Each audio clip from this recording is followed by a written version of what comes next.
ஒரு வகுப்பில் ஆசிரியர் மாணவர்களை பார்த்து கேட்குறாரு, என் கையில் இருக்க இந்த 80 பேஜ் நோட் புக்கை கையில் வச்சுருந்தா கை வலிக்குமா அப்படின்னு.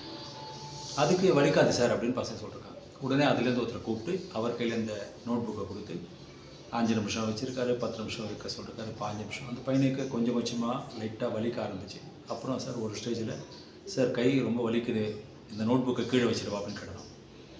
அப்போது ஆசிரியர் வந்து மாணவர்களை சொன்னாராம், இந்த 80 பேஜ் நோட் புக்கு பெரிய வெயிட் இல்லை, ஆனால் இதை தொடர்ந்து உங்கள் கையில் வச்சுட்டு இருக்கும்போது உங்களுக்கு வலிக்குது. அதே போல் தான் வாழ்க்கையிலையும் தேவையில்லாத பல விஷயங்களை நம்ம மனசில் பதிய வச்சுட்டு இருக்கும்போது அது நாளடைவில் பெரிய பாரமாக மாறிடுது. அதனால் அனாவசியமான விஷயங்களை அப்பப்போ மறக்க முயற்சிப்பதும் மறப்பதுமே நம்முடைய மன நிம்மதிக்கு ஒரே தீர்வு அப்படின்னு சொன்னாங்க. உங்களுக்கு இந்த வீடியோ பிடிச்சிருக்குன்னு நினைக்கிறேன். பிடிச்சிருந்தா லைக் பண்ணுங்கள், கமெண்ட் பண்ணுங்கள், மறக்காமல் இந்த சேனலை சப்ஸ்கிரைப் பண்ணுங்கள். தேங்க்யூ.